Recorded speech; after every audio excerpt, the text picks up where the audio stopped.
রোপা আমন ধানের বীজতলা তৈরির জন্য উঁচু আলো বাতাসযুক্ত বন্যারোধী স্থান নির্বাচন করতে হবে।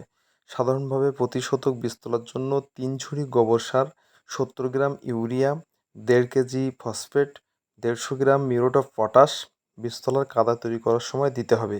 এই সময় মাটি শোধনের জন্য 5 গ্রাম বায়োলেট পাউডার অথবা ট্রাইকোডার্মা দিলে মাটি বাহিত বিভিন্ন ধরনের যে ক্ষতিকর জীবাণু থাকে তা থেকে রক্ষা পাওয়া যায়।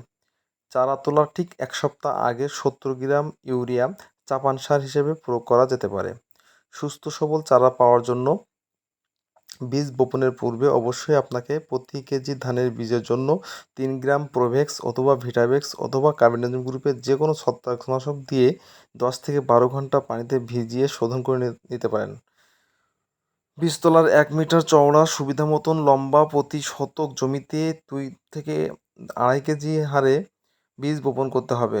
চারা হলুদ হয়ে গেলে ইউরিয়া সার উপরই প্রয়োগ করতে হবে। প্রয়োজনে রোগ ও পোকামাকড়ের জন্য কীটনাশক ব্যবহার করতে হবে।